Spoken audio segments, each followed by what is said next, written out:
तो आज का हमारा विषय है maintenance and welfare of senior citizens and parents act 2007। माता पिता एवं वरिष्ठ नागरिकों का भरण पोषण एवं कल्याण अधिनियम 2007। तो आइए शुरू करते हैं।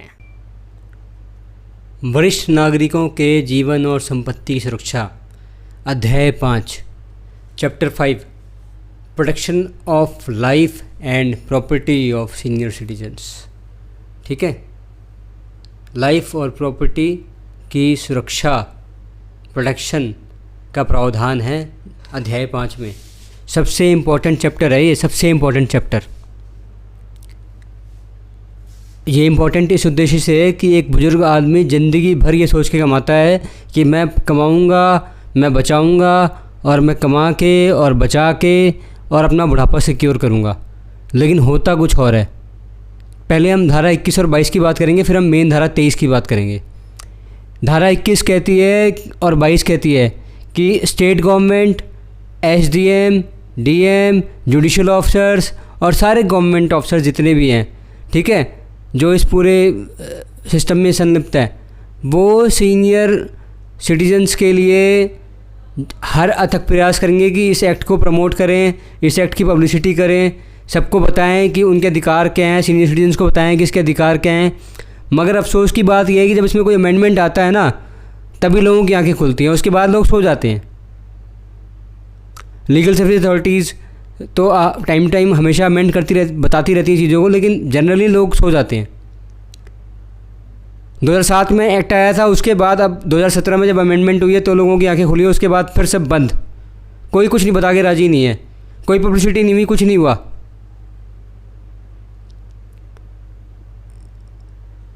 अब आते हैं धारा 23 की तरफ, लेकिन इससे पहले पब्लिसिटी की बात करता हूँ मैं।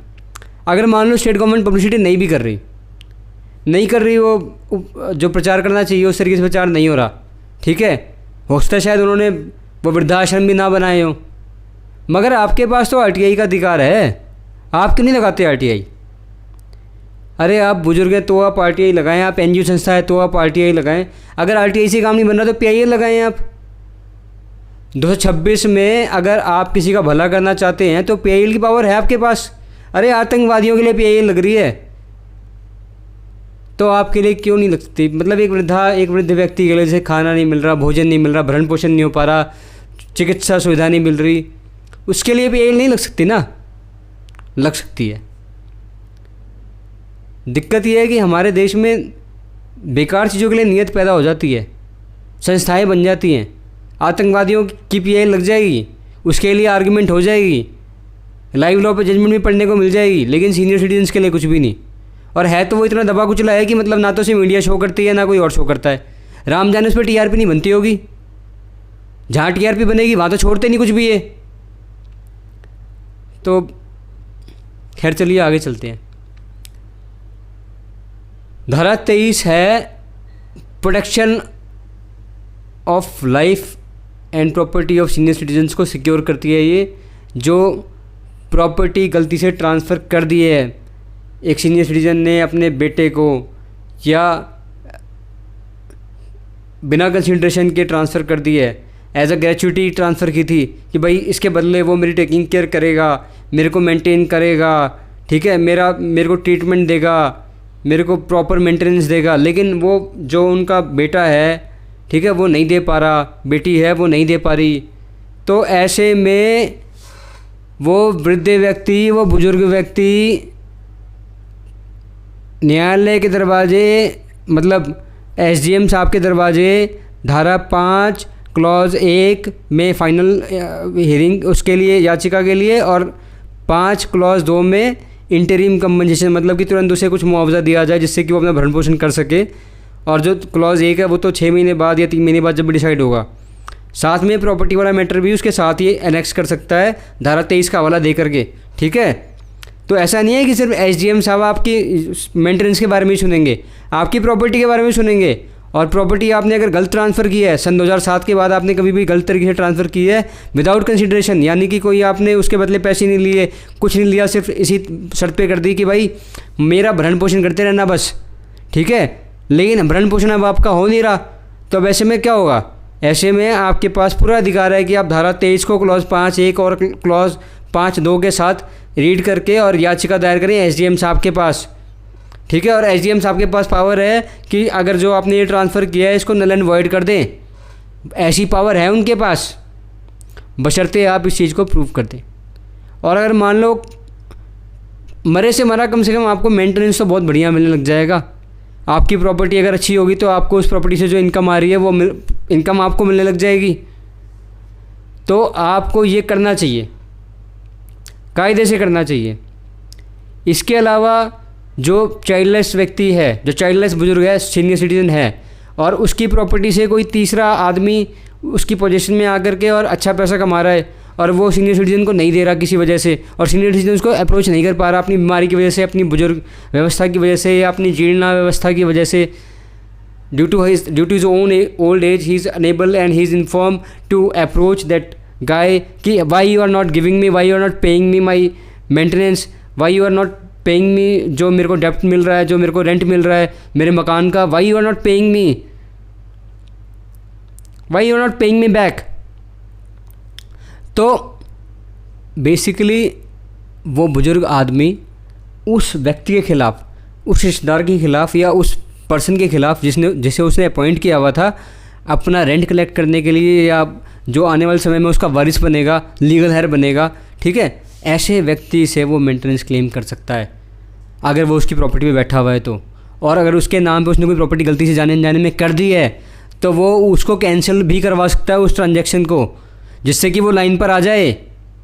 ठीक है, आपको ये चीज़ धारा 23 के थ्रू अपनी 5(1)(2) की एप्लीकेशन में साथ में धारा 23 भी लगा के और ये सब कुछ ऐड करना चाहिए आपको। मेंटेनेंस ऑफिसर भी आपसे पूछेगा, उसको बताना, आप चूकना मत बताने से बिल्कुल भी। यही काम आपका वकील भी ड्राफ्टिंग में आपके लिए करवा सकता है शुरुआत में।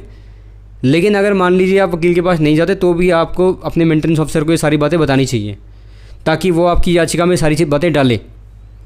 ठीक है, और आपको खुद भी चेक एक बार क्रॉस चेक करना चाहिए, या क्रॉस चेक अपने किसी पढ़े लिखे व्यक्ति से करवाना चाहिए कि भाई मेरी याचिका में सारी चीज़ें डाली गई हैं कि नहीं डाली गई, मेरी प्रॉपर्टी के बाबत ये बातें डाली गई हैं कि नहीं डाली गई। वरना बाद में जब खर्चा मिलेगा ना तो उस समय फिर आपको दोबारा उसकी अल्ट्रेशन के लिए आपको दोबारा याचिका दायर करनी पड़ेगी।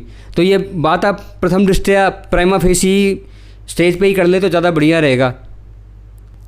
अच्छा, ये जो ट्रांजैक्शन है, ये जो वरिष्ठ नागरिक ने अपनी प्रॉपर्टी ट्रांसफ़र कर दी दूसरे व्यक्ति को, तो भाई ट्रांसफ़र तो कर दी, अब तो ये गिफ्ट डीड हो गई या फिर कुछ हो गया, तो ये कैंसिल कब होगा? कैसे कैंसिल हो सकता है ये?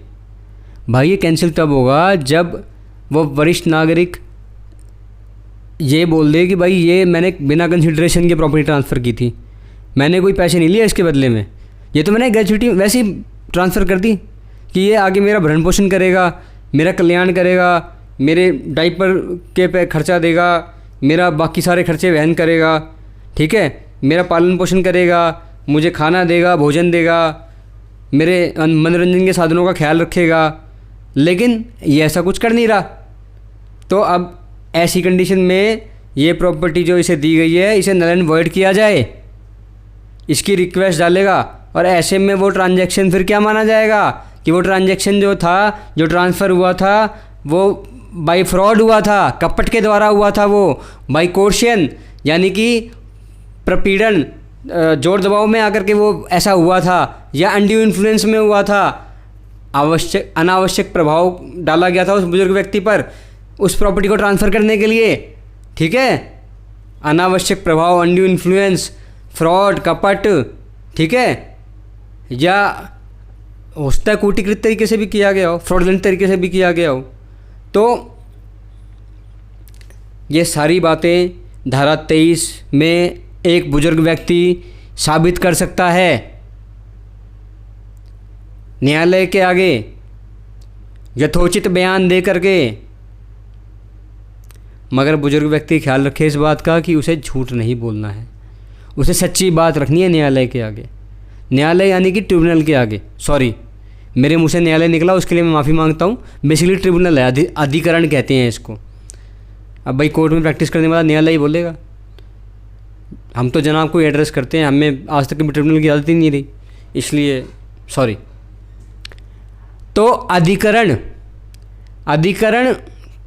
के आगे आप ये ट्रांसफ़र हस्तांतरण रद्द करवा सकते हैं।